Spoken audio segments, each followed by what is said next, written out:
ovulação e fecundação.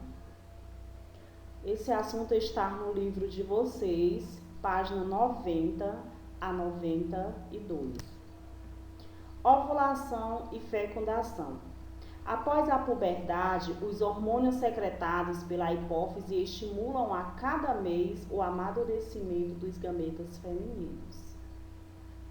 Os ovócitos se desenvolvem nos ovários em meio a um conjunto de células chamado de folículo. Quando o gameta feminino está no estágio de ovócito secundário, o folículo se rompe. E a partir do momento que ele se rompe, ele libera o gameta no processo chamado de ovulação. Portanto, a união de um espermatozoide com o ovócito secundário, ele vai receber o nome de fecundação e é responsável pela formação do zigoto, que se desenvolverá e dará origem ao novo ser. O organismo feminino, a partir da puberdade, ele passa a liberar geralmente um ovócito secundário por mês. Esse ovócito, ele é transportado do ovário até o útero pelas tubas uterinas e se encontra com o espermatozoide durante esse trajeto. Nesse momento pode ocorrer a fecundação.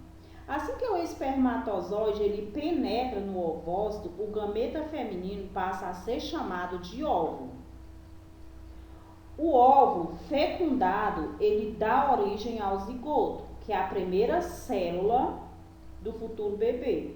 O zigoto, ele se divide em 2 células, depois ele vai se dividir em 4 e assim por diante. Esse conjunto de células, já chamado de embrião, ele continua o trajeto até ele chegar ao útero e se fixar na parede uterina.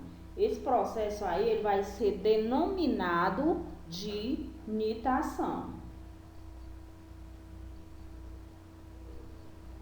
E lá no útero, né, o embrião ele se aloja e ele recebe alimentos para que ele possa se desenvolver no útero materno, útero feminino.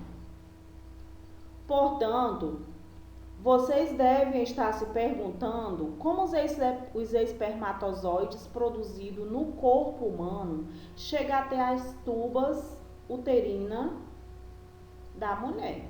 Esse processo ele pode se dar de forma natural. Quando o homem e uma mulher mantêm relações sexuais sem proteção e sem o uso de métodos conceptivos, ele passa a acontecer, né, esse processo no qual a relação sexual através do pênis, que é introduzido na vagina da mulher e durante a ejaculação, lança o sêmen e se movimenta. Os espermatozoides, que é lançado pelo sêmen masculino, né, ele se movimenta. Eles nadam e vão, né, em direção ao útero e atingem as tubas uterinas, local em que geralmente vai ocorrer aí o processo de fecundação.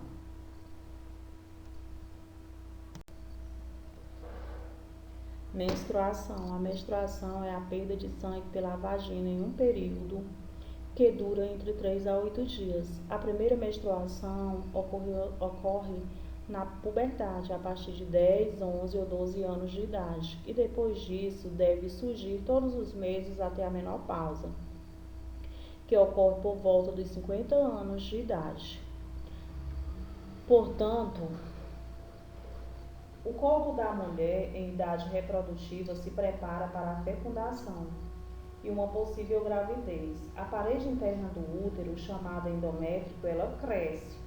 adquire mais células e os vasos sanguíneos se preparam para abrigar o embrião.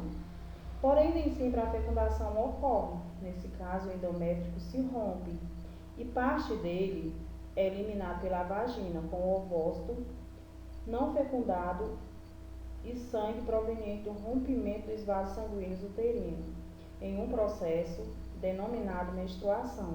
Esse conjunto de acontecimentos ele se repete mensalmente e recebe o nome de ciclo menstrual, que regularmente ele dura em média de 28 a 30 dias, contados a partir da primeira menstruação propriamente dita. Esses hormônios relacionados nesse processo, eles são denominados progesterona e estrogênio, no qual ele é destinado pela hipófise, onde, em linhas gerais, os hormônios hipofisórios fazem um ovócito se desenvolver até o estágio de ovócito secundário. Em seguida, essa célula se solta do ovário e é lançado na tuba uterina, chamada de ovulação. Então, todos esses hormônios, aí eles são denominados, né, e liberados, ou seja, é a nossa hipófise que faz com que ele funcione direitinho através dos hormônios em nosso corpo. Nós temos aí o FSH,